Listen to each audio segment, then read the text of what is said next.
मैंने last class में क्या कराया था, मैंने लास्ट लेक्चर में आपको 2 क्वेश्चन कराए थे, सो डैट कि आपके कंसेप्ट थोड़ा सा बेटर हो, कि आपके न्यूमेरिकल्स, ज़्यादा बच्चों को क्या होता है न्यूमेरिकल्स में प्रॉब्लम होती है, तो न्यूमेरिकल के लिए मैंने आपको 2 न्यूमेरिकल कराए, तो उसके अंदर आपने देखा होगा मैंने दोनों अच्छे से कराए कि I = Q/T and Q = NE, I = NE/T, दोनों हमने देखा। हमने दोनों चार्ज की दूसरी यूनिट देखी, हमने एम्पेयर की दूसरी यूनिट देखी।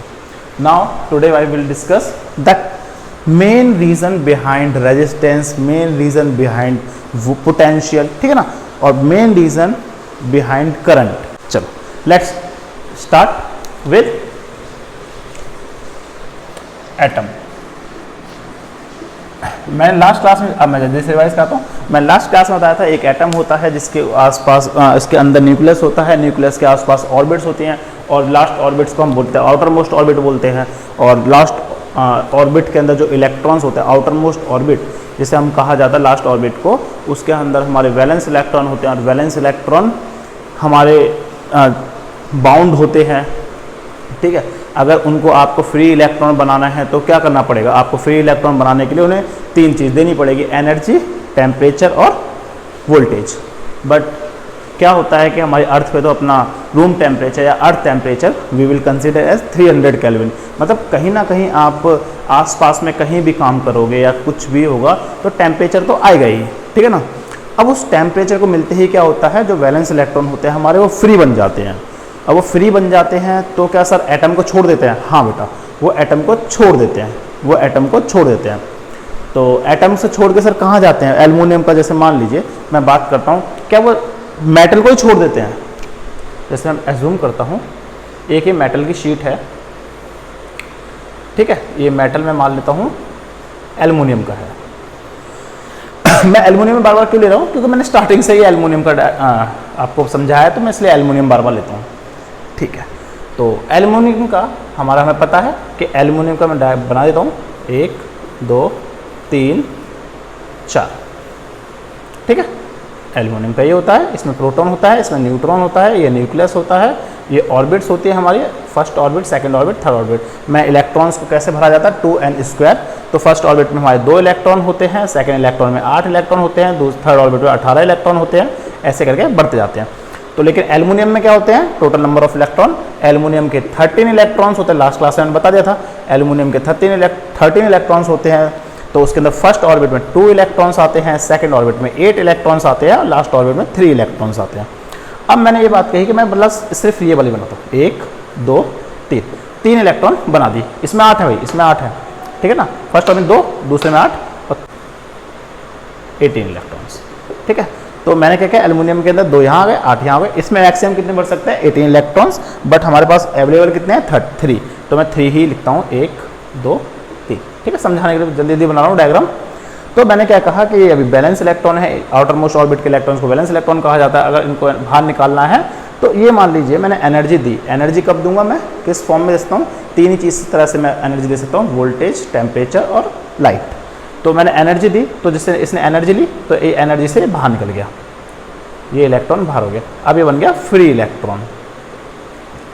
अब मेरा क्वेश्चन यहाँ रेज होता है, क्या ये इलेक्ट्रॉन एल्युमिनियम की शीट है, तो एल्युमिनियम पे बहुत सारे, मतलब ये इलेक्ट्रॉन बाहर निकल गया तो यहाँ पे क्या हो जाएगा, ये हटा देता हूँ मैं यहाँ से, और ये ऐसे बना के इसके आसपास रख देता हूँ, ठीक है ना, ये बन गया मेरा, ये इलेक्ट्रॉन कहाँ से आया, यहाँ से आया, ठीक है। मैंने ये कहा ऐसे ही मेरे पास एल्युमिनियम की शीट है, तो एल्युमिनियम की शीट में बहुत सारे क्या होंगे, बहुत सारे क्या होंगे भाई, एल्युमिनियम की शीट पे बहुत सारे एटम होंगे, बहुत सारे एटम्स होंगे, ठीक है। चलो जी मैं बना देता हूँ एल्युमिनियम डॉट सबका एक डॉट, ऐसे मैंने बहुत सारे बना दिए। मेरा क्वेश्चन अभी आएगा, जैसे मान लीजिए मैंने सारे एल्युमिनियम के एटम बना दिए एल्युमिनियम शीट पे,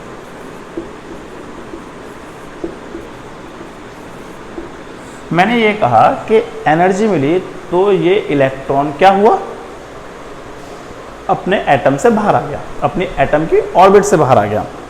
मैं ये कह रहा हूँ क्या ये मेटल को भी मेटल से ही बाहर चला गया, नहीं, ये मेटल से बाहर नहीं जाएगा। क्यों नहीं जाएगा सर, क्योंकि हम 300 केल्विन इतना टेम्परेचर नहीं होता जिससे ये इलेक्ट्रॉन यहाँ से बाहर निकल जाए, ठीक है, ये इलेक्ट्रॉन यहाँ से बाहर नहीं जाएगा। सर ये इलेक्ट्रॉन कहाँ कब जाएगा बाहर, बाहर जा सकता है या नहीं जा सकता? हाँ बेटा जा सकता है, बाहर जा सकता है। तो उस एनर्जी को हम बोलेंगे वर्क फंक्शन, ठीक है ना। वो आपका अलग टॉपिक है, तो उसके बारे में बात नहीं करना मैं, ठीक है, वो आपका अलग टॉपिक है, उसमें भी हम इसे बाहर निकाल सकते हैं, ठीक है। तो मैंने बात कही, मैंने किस बात की बात कह रहा हूँ, मैं ये कह रहा हूँ कि एक हमने आउटर मोस्ट ऑर्बिट के इलेक्ट्रॉन को बाहर निकाल दिया। अभी भी ये मेटल शीट में ही है, अभी ये मेटल शीट में है। किस में है बेटा? मेटल शीट में है। किस में है ये? मेटल शीट में। चलो इतना मैंने पहले बता दिया था आपको, सारा सारा ये इलेक्ट्रॉन का पूरा मैं बता चुका हूँ आपको। अच्छा सर क्या बनाओगे? चलो एक चीज़ और समझाता हूँ आपको बेटा। एक होता है कैटायन, एक होता है एनायन। देखो these are both of ions, ये होते हैं मेरे आयंस। आयंस का मतलब क्या होता है? सर जब भी इलेक्ट्रॉन्स कोई एटम छोड़ देता है या इलेक्ट्रॉन्स कोई ले लेता है, then it atom becomes ion. Simple सी लैंग्वेज में, जैसे मान लीजिए अगर एल्युमिनियम की बात करता हूँ मैं, एल्युमिनियम ने अपने इलेक्ट्रॉन छोड़ा था, तो ये देखिए कि एल्युमिनियम पहले क्या था? एल्युमिनियम के पास 13 इलेक्ट्रॉन थे, 13 प्रोटॉन थे। इलेक्ट्रॉन का चार्ज होता है मेरा नेगेटिव, तो 13 इंटू -1.6 इंटू 10 की पावर -19 कूलम, इतना ही होगा। अच्छा प्रोटॉन पे क्या चार्ज होता है? सर बताया था आपने 1.6 प्लस होता है बस खाली, और सब सेम ही होता है सर, इंटू 13। अब ये देखिए इन दोनों को जब मल्टीप्लाई करोगे तो एक तो नेगेटिव में आएगा और एक पॉजिटिव में आएगा, और जब इन दोनों को ऐड करोगे तो क्या आ जाएगा? 0। तब क्या आ जाएगा? 0। तो मैं ये बोल सकता हूँ क्या एक एल्युमिनियम एटम के ऊपर, एक एल्युमिनियम एटम के ऊपर क्या था? क्या चार्ज है? कोई चार्ज है क्या? नहीं भाई कोई चार्ज नहीं है, नो चार्ज। क्यों? क्योंकि जितने नंबर ऑफ इलेक्ट्रॉन्स थे उतने नंबर ऑफ प्रोटॉन्स थे। जितने स्टार्टिंग की बात कर रहा हूँ मैंने अभी इसे एनर्जी नहीं दी, ठीक है ना, मैंने इसे एनर्जी देके बाहर नहीं निकाला। तो मैं ये बोल सकता हूँ कि इस पर जितने इलेक्ट्रॉन्स, जितने एटम्स क्या है, जितने इस पर भी क्या है? No charge. क्यों? क्योंकि जितने इलेक्ट्रॉन थे उतने ही प्रोटॉन है। इलेक्ट्रॉन का चार्ज इतना हो जाएगा और प्रोटॉन का, इनको ऐड करोगे तो ऑब्वियस सी बात है 0 आ जाएगा, ठीक है। इतना समझ आया? चलो अगर मैं ये बोलता हूँ एल्युमिनियम ने, एल्यूम पे के थे 13 इलेक्ट्रॉन्स थे, 13 प्रोटॉन्स थे। अगर एल्युमिनियम ने अपना एक इलेक्ट्रॉन छोड़ दिया, मतलब अपना एक इलेक्ट्रॉन फ्री कर दिया, मतलब इसके पास नहीं है, तो अब एल्युमिनियम के एल्युमिनियम के पास कितने इलेक्ट्रॉन बचे? 12 इलेक्ट्रॉन बचे। प्रोटॉन क्या प्रोटॉन दिया उसने? नहीं भाई 13 प्रोटॉन है अभी भी। अब ये देखिए कि 12 इलेक्ट्रॉन और 13 प्रोटॉन, अगर मैं इसको ऐड करूंगा तो अल्टीमेटली प्रोटॉन का चार्ज ज़्यादा आएगा, प्रोटॉन का चार्ज ज़्यादा आएगा। तो इसका मतलब क्या है? अब इस एल्युमिनियम के ऊपर मैं ये नहीं कह सकता नो चार्ज, अब मैं बोलूँगा एल्युमिनियम के ऊपर क्या चार्ज आ गया भाई? एल्युमिनियम पे क्या चार्ज आ गया? Positive charge. और इसी को हम बोलते हैं बेटा कैटायन। जब भी कोई एक इलेक्ट्रॉन अपना छोड़ देता है, जब भी एक इलेक्ट्रॉन कोई छोड़ देता है तो हमें क्या बनता है? पॉजिटिव चार्ज, ठीक है ना। अच्छा सर क्या कोई ऐसा भी होता है जो चार्ज ले लेता है? हाँ सर, हाँ बेटा इलेक्ट्रॉन ले सकता है। जैसे मैं बात करूं Cl की, क्लोरीन क्या करता है? जब ये सोडियम के साथ जब इसके NaCl बनाता है तो क्या करता है? ये एक इलेक्ट्रॉन ले लेता है और ये एक इलेक्ट्रॉन दे देता है, ये एक इलेक्ट्रॉन दे देता है तो ये बन जाता है Na+, और ये एक इलेक्ट्रॉन ले लेता है तो ये बन जाता है Cl-, ठीक है ना। मैं एक बात नहीं कर रहा, बस मैं ये बता रहा हूँ आपको कि कैटायन क्या होते हैं? एक टाइप के आयंस होते हैं जो अपना एक इलेक्ट्रॉन छोड़ देते हैं, जिसकी वजह से इस पर क्या चार्ज होता था? Positive charge. जब भी एक एटम एक चार्ज ले लेगा, अगर वो इलेक्ट्रॉन ले लेगा तो उस पर क्या ज़्यादा हो जाएगा भाई? उस पर क्या ज़्यादा होगा? अगर इलेक्ट्रॉन में यहाँ ले लेता तो क्या होता है? यहाँ 14 इलेक्ट्रॉन हो जाता, 13 प्रोटॉन हो जाता है। इसका मतलब क्या है? यहाँ पे नेगेटिव चार्ज बन जाता। तो ये आपने वैसे पढ़ रखा है बट मैंने आपको बता दिया क्योंकि अभी मैं इसको यूज़ करूँगा, ठीक है। तो आप नोट डाउन कर लीजिए। अब मैं इसको यूज़ करता हूँ ज़रा। यूज़ कैसे करोगे सर? ठीक है दिखाता हूँ। देखिए मैंने एक वायर बनाई,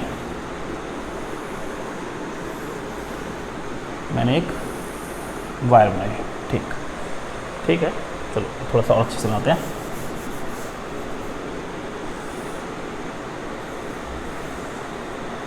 ये मैंने वायर बना दी। अब वायर किससे बनी है मैंने बोल दिया, एज्यूम कर रहा हूँ मैं, अभी मैंने एल्युमिनियम लिया है स्टार्टिंग से, इसलिए मैं एल्युमिनियम ही कंसीडर कर रहा हूँ। ठीक है, मैंने एल्युमिनियम लिया। एल्युमिनियम क्या कहता, एक इलेक्ट्रॉन दे दिया था, तो एल्युमिनियम कैसा बन गया भाई, Al चार्ज क्या रहा है इसका पॉजिटिव ना, तो मैं इसको ऐसे लिख सकता हूँ, Al की जगह मैं ऐसे लिख दूँ ये, तो इसे हम बोलते बेटा कैटायन। ठीक है ना, तो मैं इसको ऐसे बनाता हूँ, तो सब जगह बनाऊँ तो पॉजिटिव, ये मेरा एक चार्ज, इन्होंने एक इलेक्ट्रॉन छोड़ दिया है, एक इलेक्ट्रॉन छोड़ दिया है।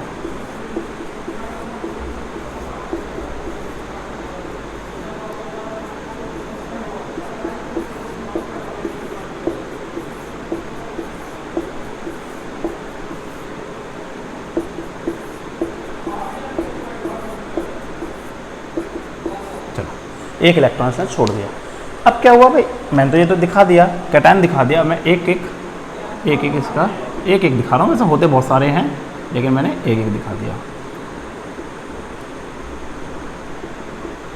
कितने इलेक्ट्रॉन छोड़ सकता है ये भाई, 3 छोड़ सकता है, चलो मैंने ये बना दिया।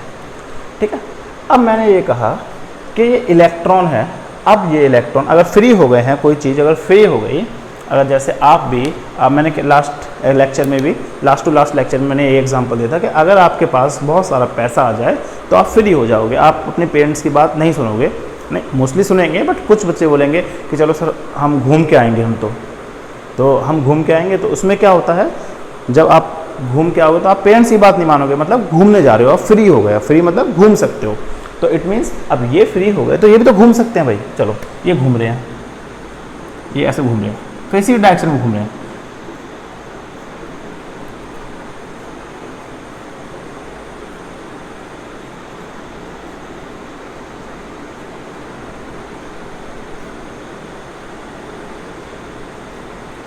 ये ऐसे डायरेक्शन में घूम रहे हैं। ठीक है, ये इस डायरेक्शन में, तो मैंने ये लिखवाया था बट सर आपने तो ये लिखवाया था कि सर फ्लो ऑफ चार्जेस या flow of negative charges per unit time is current, तो यहाँ भी सर फ्लो ऑफ चार्ज हो रहे हैं। हाँ, किसने मना किया बेटा, फ्लो ऑफ चार्ज हो रहे हैं, बिल्कुल हो रहे हैं। अच्छा, ये जो फ्लो ऑफ नेगेटिव चार्ज है, मतलब फ्लो ऑफ इलेक्ट्रॉन है, ये किसकी वजह से हो रहे हैं, ये भाई ये इलेक्ट्रॉन क्यों जनरेट हुए थे, ये इलेक्ट्रॉन क्यों जनरेट हुए थे, क्योंकि हमारे पास टेम्परेचर आया था, है ना, हमने टेम्परेचर दिया था, या हमारे अर्थ पे इतना 300 डिग्री केल्विन होता है। ठीक है, 300 डिग्री केल्विन होता है, 27 डिग्री सेल्सियस होता है, तो उसकी वजह से हमने टेम्परेचर था। तो टेम्परेचर को बेटा हम थर्मल भी बोलते हैं, थर्मल बोलते हैं। जैसे आप सर्दियों में क्या करते हो, थर्मल कोट्स पहनते हो ना, उससे क्या होता है भाई, हीट, आपकी बॉडी का टेम्परेचर क्या हो, ज़्यादा गिरे ना, है ना, आपकी बॉडी में हीट बनी रहे, तो टेम्परेचर को थर्मल कह देते हैं। थर्मल हो गया, ठीक है जी, थर्मल मतलब हीट होती है ऐसे, तो टेम्परेचर से थर्मल बोल दिया। अब ये इलेक्ट्रॉन मूव कर रहे हैं, सर ये इलेक्ट्रॉन जो डायरेक्शन के साथ मूव कर रहे हैं, सर ये इलेक्ट्रॉन तो देखो ये यहाँ जा रहा है, डायरेक्शन है इसकी भी डायरेक्शन है, इसकी भी डायरेक्शन है, इसकी भी डायरेक्शन है, इसकी भी डायरेक्शन, सबकी डायरेक्शन है। अच्छा, कोई चीज़ अगर मूव करती है विद डायरेक्शन, तो क्या ये मूव करती है, कोई चीज़ मूव करती है विद डायरेक्शन, उसे कहते हैं बेटा वेक्टर क्वांटिटीज़। मतलब वेक्टर क्वांटिटीज़ किसको बोला जाता है, जिसके पास मैग्नीट्यूड हो और डायरेक्शन हो। भाई ये मूव कर लिए, मान लीजिए 5 मीटर पर सेकंड की स्पीड से मूव कर रही हो, है ना, ये भी तो हो सकता है 5 पर सेकंड स्पीड से मूव कर रही हो, तो हम क्या बोलेंगे बेटा, 5 मीटर पर सेकंड स्पीड से, और किस तरफ मूव कर रही है, ये इलेक्ट्रॉन इधर मूव कर रहा है, ये इलेक्ट्रॉन इधर मूव कर रहा है, तो सबके पास डायरेक्शन है। तो जब भी हमारे पास किसी का मैग्नीट्यूड होता है, मतलब मैग्नीट्यूड का मतलब क्या होता है बेटा, वैल्यू, जैसे मैं इसकी बात करूं तो एज्यूम कर रहा हूं मैं 5 मीटर पर सेकंड की स्पीड से, या 5 मीटर पर सेकंड की वैल्यू से ये मूव कर रहे हैं, इनके पास डायरेक्शन भी है जी, डायरेक्शन है सर, तो डायरेक्शन है, अगर ये 5 मीटर प्लस डायरेक्शन है तो इसे बोलते हैं बेटा वेक्टर क्वांटिटीज। इसे क्या बोलते हैं, magnitude plus direction, it means it is a vector quantity, vector quantity. अच्छा सर, वेक्टर क्वांटिटी होती है तो इसका क्या कहना चाह रहे हो, मैं इसलिए ये कहना चाह रहा हूँ बेटा कि यहाँ पे इलेक्ट्रॉन की स्पीड नहीं होगी, जब भी हमारे पास मैग्नीट्यूड के साथ डायरेक्शन होती है तो वो बन जाता है बेटा वेलोसिटी, वो स्पीड नहीं रहता। अगर मैं यही कहता कि इस पर डायरेक्शन नहीं होती और 5 मीटर पर सेकेंड तो मैं बोलता ये स्पीड है, अगर प्लस डायरेक्शन भी है तो हम बोलेंगे इसे वेलोसिटी। तो मैं ये कह सकता हूँ कि ये जितने भी इलेक्ट्रॉन्स हैं वो थर्मल टेम्परेचर की वजह से निकले, बाहर फ्री हुए, प्लस इनके पास एक वेलोसिटी है। तो इसी चीज को बोला जाता है बेटा थर्मल वेलोसिटी, थर्मल वेलोसिटी, ठीक है, इसे बोला जाता है बेटा थर्मल वेलोसिटी। अब मैं और चीज़ दिखाता हूँ आपको और समझाता हूँ। जैसे एज्यूम करते हैं कि अभी मैंने किसी को एक आयरन पकड़ा, आयरन की रॉड अपने हाथ में ले लिया, एल्युमिनियम की रॉड हाथ में ले ली, क्या उसे छू के आपको कभी शॉक लगता है? क्या मतलब ऐसा लगता है कि कभी चार्ज है? जैसे मैंने फर्स्ट लेक्चर में बताया था कि हमारे जो फ्रैंकलिन थे उन्हें वो एक चाबी के अंदर चार्ज स्टोर हो गया था, स्टैटिक चार्ज स्टोर हो गया, तो उन्होंने चाबी को छुआ, की को छुआ तो उन्हें शॉक लगा।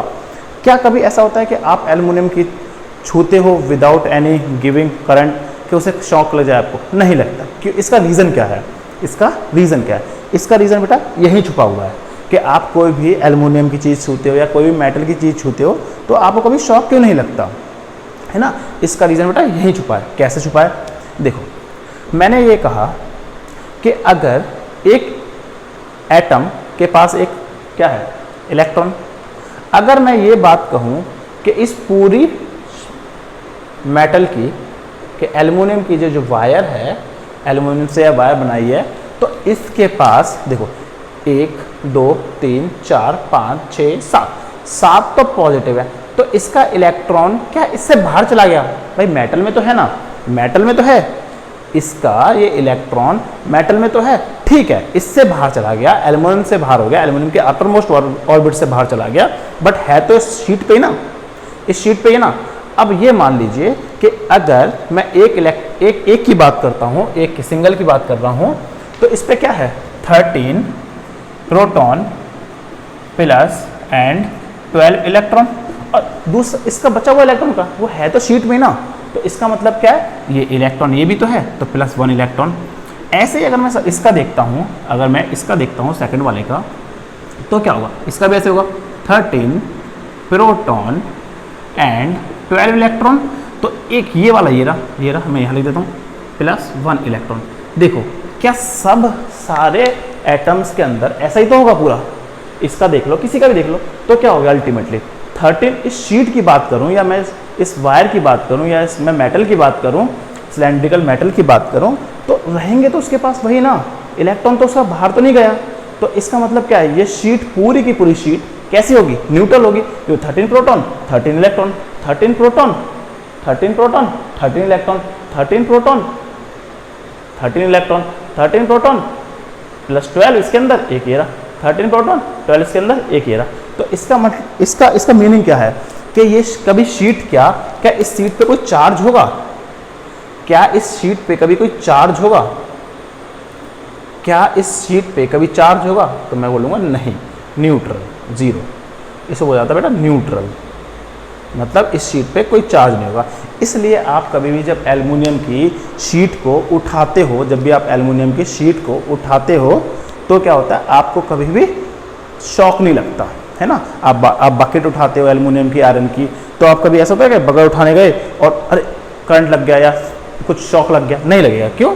इसका रीज़न वही है कि आपका जो चार्ज होता है हमारा, वो इस पर चार्ज होता है वो न्यूट्रल होता है, ठीक है। इस पर जो चार्ज होता है बेटा वो न्यूट्रल होता है, ठीक है। इतना समझ आया? तो इसको अपनी लैंग्वेज में लिखो कि जैसा आपको समझ आ रहा है कि मैंने क्या किया, मैं इसलिए समझा रहा था आपको फ्री इलेक्ट्रॉन, क्योंकि ये कंसेप्ट था कि टेम्परेचर से फ्री इलेक्ट्रॉन कैसे बना। मैं ज़्यादातर देखता हूँ, मुझे नहीं पता लोगों को पता है नहीं पता, लेकिन लोग इतने कंसेप्ट के अंदर आते नहीं हैं और वो डायरेक्ट बताते हैं थर्मल वेलोसिटी।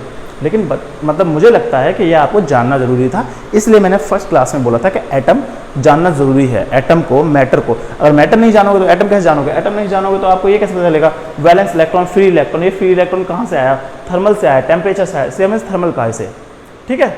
वेलोसिटी क्यों कहा मैंने बता दिया आपको, इसमें मैग्नीट्यूड भी है, डायरेक्शन भी है, तो मैं वेलोसिटी कह दिया, ठीक है। इतना समझ आया? ये क्या करेगा, ये आपकी जो आप सोचते हो, सोचने को, थिंकिंग एबिलिटी को ये बढ़ाएगा। चलो मैं लिखता हूँ स्टार्टिंग से। क्या था मेरे पास, एटम था, एटम्स थे। एटम्स भी कहाँ से आए थे बेटा, मैं पूरा लिख देता हूँ बेटा, देखिए यहाँ से लिखते हैं। मैटर था, मैटर 3 तरह के थे, सॉलिड, लिक्विड, गैस।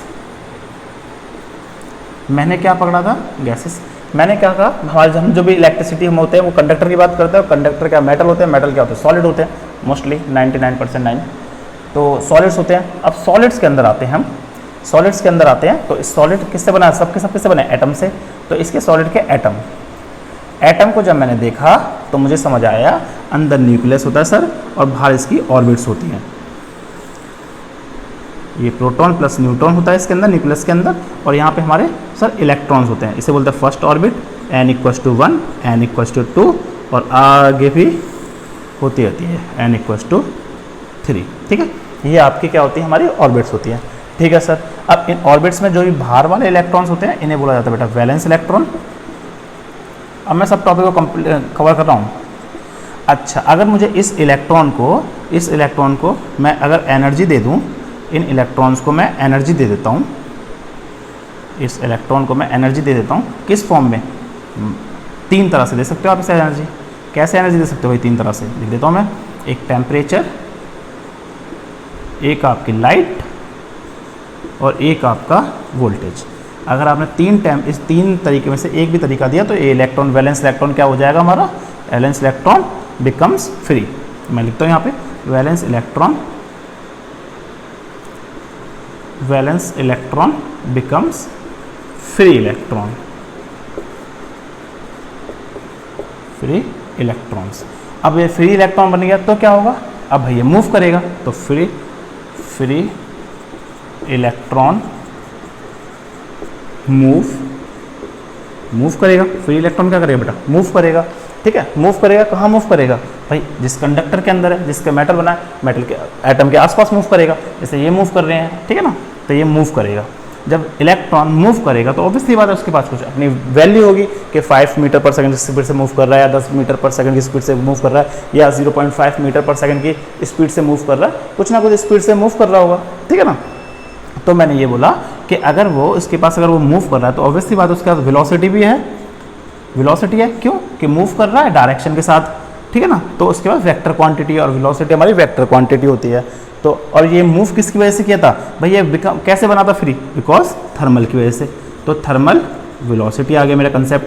ठीक है, कोई पूछेगा थर्मल वेलोसिटी क्या होती है, तो आप बोल सकते हो कि व्हेन, जब आप स्टार्टिंग से पूरा वो समझा सकते हो या तो पूरा समझा सकते हो, अदरवाइज आप ये बोल सकते हो when we apply temperature and valence electron become free electron, and free electron move with a value and have some direction, then it is known as thermal velocity. ठीक है ना, ये आप बोल सकते हो। इसके बाद आते हैं हम आगे, मैं आगे आता हूँ। इसके बाद थर्मल वेलोसिटी आई। अब थर्मल वेलोसिटी से हम जैसे आगे बढ़ते हैं तो मैंने ये बोला क्या ये मेटल की शीट कोई चार्ज होगी, नहीं, ये इलेक्ट्रॉन जो फ्री इलेक्ट्रॉन रहेगा वो रहेगा कहाँ पे, इनसाइड द कंडक्टर। कंडक्टर से तो नहीं बाहर जाएगा ना भाई, जिस कंडक्टर का बना है उससे कंडक्टर में रहेगा ना, inside the conductor. Therefore net charge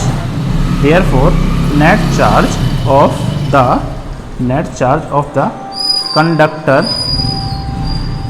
the conductor is remain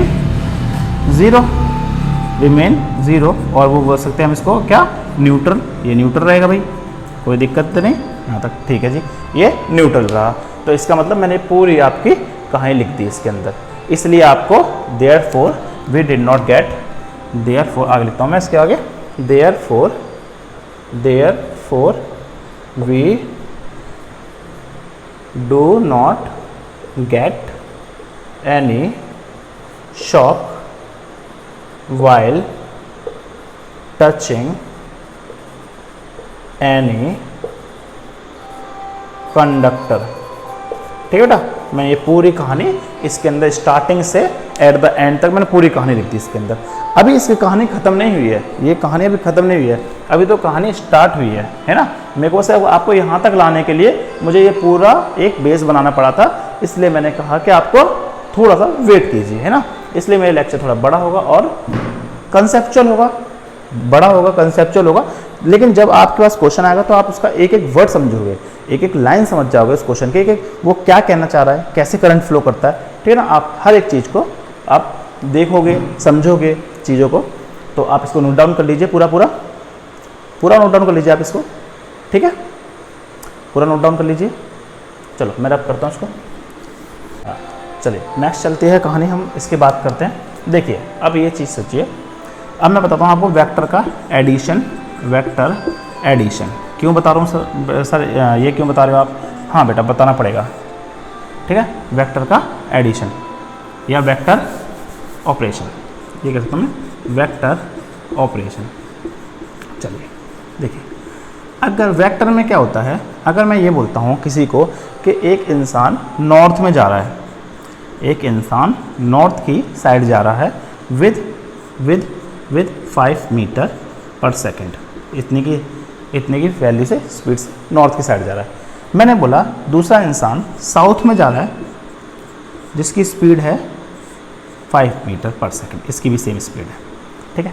तो मैं क्या करूँगा, एक यहाँ पॉइंट लूँगा, यहाँ से नॉर्थ ऊपर होता है, नॉर्थ बना दिया, नीचे क्या था साउथ होता है, ठीक है जी। यहाँ कितना है 5 मीटर पर सेकेंड, ठीक है, ये साउथ है। अब ये बताइए कि अगर मैं ये बनाता हूँ 5 मीटर पर सेकेंड, ठीक है, ऐसे मैं रिप्रेजेंट करूँगा। चलिए अगर मैंने ये बोल दिया कि मेरे पास किसी ने बोला 5 मीटर पर सेकेंड है और एक है -5 मीटर पर सेकेंड। अब इसमें और उसमें अंतर क्या है बेटा? देखिए अगर मुझे डायग्राम दे देगा तो मुझे दिख जाएगा कि एक ऊपर जा रहा है और एक नीचे जा रहा है, ठीक है ना। तो अगर मैं ऊपर वाले को पॉजिटिव लेता हूँ तो मेरे को नीचे वाला अगर -5 लिखा है, नीचे अगर यहाँ पे आपको डायग्राम नहीं दे रखा और सिर्फ वैल्यू दे रखी है, तो आपको ये समझना पड़ेगा कि एक अगर ऊपर है तो दूसरा नीचे है, अगर एक लेफ्ट में है तो एक राइट में है, अगर ये राइट में है तो ये लेफ्ट में है, एक अगर ऐसे जा रहा है तो दूसरा ऐसे जा रहा है, ठीक है ना। आपको ये खुद अंडरस्टैंड करना पड़ेगा, इसलिए हम बोलते हैं ये है वेक्टर क्वांटिटी, ठीक है, ये है वेक्टर क्वांटिटी। तो ये आप देखिए कि अपने आप आपको समझना पड़ेगा कि अगर मैंने बोल दिया एक VA है, VA की वैल्यू इतनी है और VB की वैल्यू इतनी है, ठीक है ना। तो आपको V वेलोसिटी होता है, अगर बोला 5 मीटर पर सेकंड, एक बोला -5 मीटर पर सेकंड। माइनस का मतलब ये नहीं है कि कोई चीज़ चल नहीं रही होगी, देखो वेलोसिटी का मतलब क्या होता है, कोई चीज़ चल रही होगी, है ना, कोई चीज़ चल रही होती है। अब मैं ये क्या बोलूँगा, अगर कोई चीज़ नहीं चल रही होगी तो वो 0 होगी ज़्यादा -5 कैसे हो सकती है? नहीं हो सकती ना, आप खुद सोचिए। लेकिन -5 लिखोगे तो इसका मतलब क्या है? ठीक है, वो -5 का मतलब क्या है बेटा कि एक इधर जा रही है तो एक उसकी अपोजिट डायरेक्शन में जा रही है, ठीक है। अगर मैं ये बोलता हूँ, बताओ VA प्लस, मैं बोलता हूँ कि ये एक प्लेग्राउंड है और एक 5 मीटर पर सेकंड की स्पीड से है और एक के पास -5 है, एक के पास +20 मीटर पर सेकंड है, एक के पास -20 मीटर पर सेकंड है। मैं पूछता हूँ आपसे, एक के पास ये है, एक के पास ये है, तो आप क्या बोलोगे? सर ठीक है, अब मैं बोल रहा हूँ कि बताओ इस टोटल की स्पीड कितनी है, टोटल की वेलोसिटी कितनी है, ठीक है, टोटल की वेलोसिटी कितनी है। तो आप बोलोगे सर अगर ये प्लस वाला ऊपर 5 ऐसे जा रहा होगा तो मैं नीचे वाले को ऐसे ले लेता हूँ, मेरी मर्जी। आपको अगर किसी को ऐसे लेना है तो दूसरे वाले को ऐसे ले लेगा, ठीक है ना। अगर 20 को कोई ऐसे ले रहा है तो ये 20 लिख देता हूँ, 20 तो -20 को वो ऐसे लेगा। तो अल्टीमेटली क्या हो रहा है, देखो अल्टीमेटली क्या हुआ, अल्टीमेटली क्या हुआ है, सर पूरे की स्पीड को देख मिला हूँ मैं और सबकी बताओ टोटल स्पीड बताओ कितनी है, पूरे ग्राउंड में जितने भी लोग हैं उनकी स्पीड, एवरेज स्पीड कितनी है। तो आप बोलोगे सर ये +5 है, ये -5, 0 हो गया। सर ये देखो इधर जा रहा है +20 -20 कितना हो गया, 0। तो अल्टीमेटली कितना हो गया बेटा, यहाँ पे कितनी हो गई वेलोसिटी, 0 हो गई। वेलोसिटी जो भी आपकी एवरेज है वो कितनी हो जाएगी बेटा, 0 हो जाएगी, ठीक है, वेलोसिटी मेरी 0 हो जाएगी। चलो अब इसी कंसेप्ट को यहाँ पे अप्लाई करता हूँ, मैं इसी कंसेप्ट को यहाँ पे अप्लाई करता हूँ, ठीक है।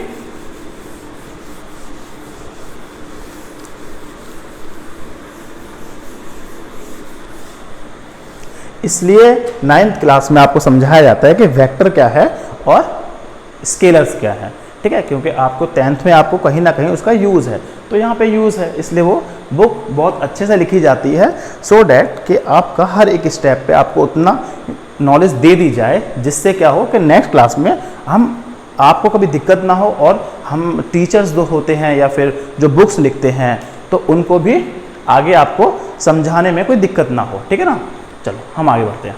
तो मैंने ये कहा कि देखिए ये इलेक्ट्रॉन इधर जा रहा है, कुछ इलेक्ट्रॉन क्या हो रहा है, अब मैं इसमें से ये हटा देता हूँ, पहले मैं इसमें से हटा देता हूँ इस चीज़ को, मैं इसमें अब मुझे मतलब नहीं है इसका, मेरे को समझाना था कैटायन एनायन समझाना था, मैंने इसलिए रखा था। अब मैं इसको मिटा के नया डायग्राम बनाता हूँ।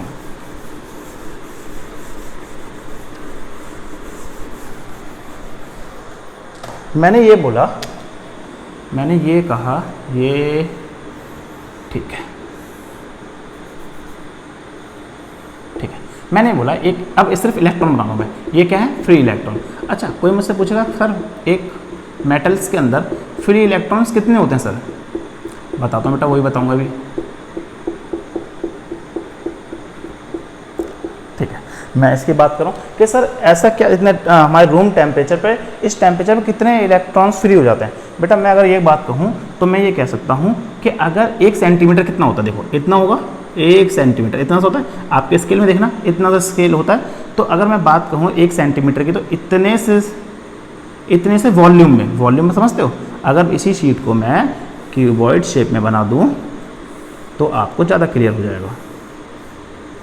ये मान लीजिए ये थे, तो मैंने बात कही कि इसके अंदर ये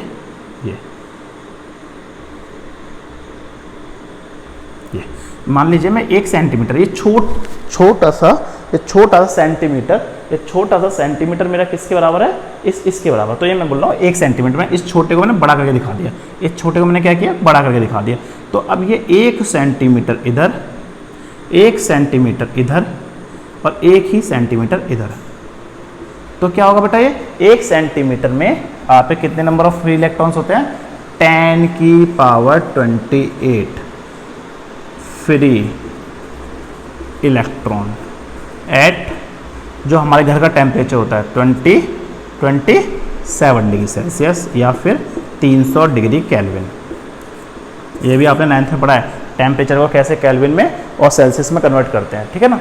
तो ये आप दोनों में पढ़ रखा है। तो सोचिए कितने सारे इलेक्ट्रॉन्स, अगर मैं इसको देखूं तो 1 2 3 4 5 6 7 8 9 10 11 12 13 14 16 17 18 19 20 21 22 23 24 25 26 27 28 29 इतने नंबर ऑफ फ्री इलेक्ट्रॉन्स होते हैं हमारे, कितने, इतने छोटे से एरिया में, मतलब 1 सेंटीमीटर मतलब मेरा इतने में आपको इतने सारे नंबर ऑफ इलेक्ट्रॉन्स फ्री होते हैं, ठीक है ना।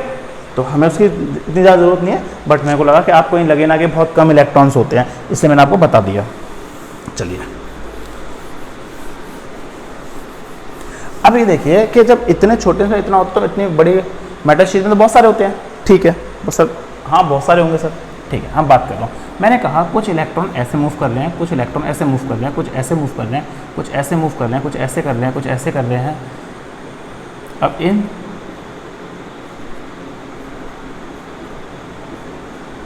तो बेटा क्या होता है कि हम जब इनका कुछ आगे जा रहे, इधर हो जा रहे होते हैं, कोई लेफ्ट में जा रहा है, कोई राइट में जा रहा है इलेक्ट्रॉन, कोई ऊपर जा रहा है, कोई नीचे जा रहा है, कोई इधर जा रहा है, कोई इधर जा रहा है, तो एट द एंड में क्या होता है बेटा, सबकी अगर जब मैं एवरेज निकालूं, जैसे आप क्लास में क्या होता है, आपकी क्लास में कुछ बच्चे अच्छे नंबर लेके आते हैं, कुछ कम नंबर लेके आते हैं, है ना, कुछ बच्चे फेल भी हो जाते हैं, तो एट द एंड में हम बोलते हैं क्लास की एवरेज रिजल्ट निकालते हैं ना, क्लास का कितना एवरेज है।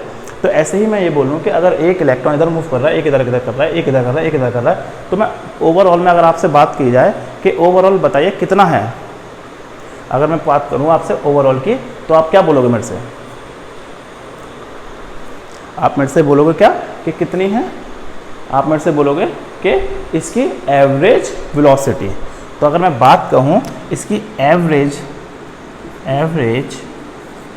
थर्मल वेलोसिटी, ठीक है, या मैं एवरेज कहूँ बेटा या मैं थर्मल वेलोसिटी कहूँ, बात एक ही है। तो thermal velocity is the average velocity, ठीक है ना।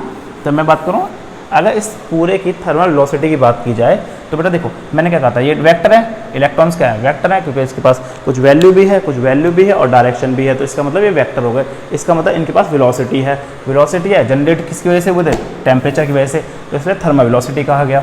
अब थर्मल वेलोसिटी, कुछ इलेक्ट्रॉन ऊपर जा रहे हैं, कुछ नीचे जा रहे हैं, कुछ लेफ्ट जा रहे हैं, कुछ राइट जा रहे हैं। मैंने बताया था ना, एक सर्कल बनाया था, उसके अंदर कुछ +5 -5 ऊपर +20 -20 ऐसे बताया था। तो इसका मतलब इसका टोटल इफेक्ट कितना होगा बेटा, 0। तो थर्मल वेलोसिटी कितनी जाएगी बेटा, 0। और इसी रीजन की वजह से लिखता हूं मैं, due to zero thermal velocity, due to zero thermal velocity there will be no current. इसका मतलब क्या है कि देखिए मूव कर रहे थे तो मैंने क्या बताया था, करंट की डेफिनेशन बात करते हैं जरा एक बार, यहीं लेक्चर लास्ट करते हैं इसको, ठीक है। करंट क्या होता था, flow of electrons per unit time. कि भाई क्वेश्चन ये आया था ना कि भाई जो सर यहाँ तो इलेक्ट्रॉन फ्लो कर रहे हैं, तो यहाँ पे सर करंट क्यों नहीं आ रहा, सर यहाँ पे करंट क्यों नहीं आ रहा। मेरा क्वेश्चन यही रेज होता है कि सर करंट की डेफिनेशन में आपने लिखवाया था कि flow of electrons per unit time, और सर बुक्स में भी लिखा हुआ flow of electrons per unit time. तो सर यहाँ पे तो इलेक्ट्रॉन फ्लो कर रहे हैं, तो यहाँ पे करंट क्यों नहीं आया।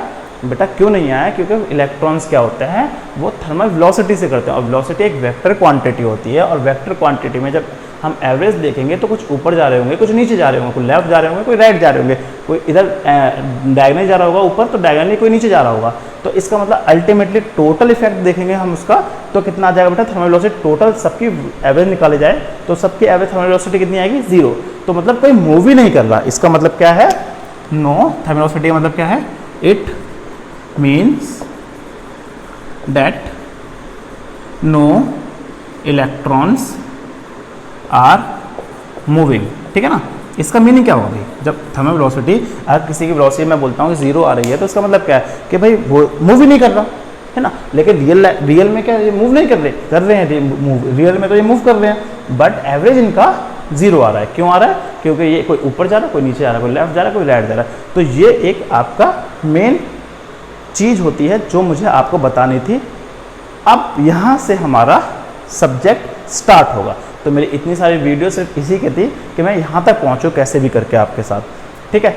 अब मुझे क्या काम रहेगा, अब मेरा रीज़न, अब नेक्स्ट लेक्चर में हम क्या पढ़ेंगे कि बेटा सर अच्छा तो ये करंट कब देगा।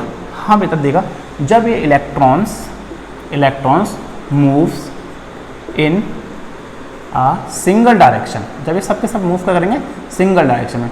तो सर इसके लिए क्या करना पड़ेगा सर आपको, हाँ सिंगल डायरेक्शन के लिए क्या करना पड़ेगा बेटा, कोई फोर्स लगानी पड़ेगी। जैसे कि आप क्या होते हैं, माँ बाप की, जैसे माँ बाप होते हैं तो आप पढ़ने बैठ जाते हो, तो माँ बाप का डर मान लीजिए या रेस्पेक्ट मान लीजिए, या फिर क्या होता है जब पेपर होते हैं तो आपको फियर होता है तो उसकी वजह से आप पढ़ने बैठ जाते हो। तो ऐसे ये है कि ये इलेक्ट्रॉन्स कब सिंगल डायरेक्शन में या यूनि डायरेक्शन में मूव करेंगे। यूनि मतलब होता है सिंगल, यूनि मतलब सिंगल या यूनि बोल सकते हैं, यूनि UNI यूनि डायरेक्शन। तो कब होगा, जब इसमें मैं एक फोर्स लगाऊंगा। अब ये फोर्स कौन लगाएगा, ये कोई लगाएगा, इसका ही तो मज़ा है ना। ये जो फोर्स लगेगी तो इसको हम कुछ बोलते हैं और हम देखेंगे क्या बोलते हैं। सेकंड चीज़, जब ये इलेक्ट्रॉन एक सिंगल, मैंने कहा था ना, मैंने आपको क्या कहा था, जब इलेक्ट्रॉन एक ही डायरेक्शन में मूव करेंगे तो आपका क्या होगा, जब इलेक्ट्रॉन मूव करेंगे तो करंट बनेगा सिंगल डायरेक्शन में, ठीक है ना। मैं बोल रहा हूँ कि ये जब मूव कौन कराएगा उसे बोलते हैं पोटेंशियल, और ये कैसे अंदर मूव करेंगे ना उसकी वजह से निकल के आएगा रेजिस्टेंस। तो आज का लेक्चर मैं यहीं ख़त्म करता हूँ। Bye bye, take care, good night.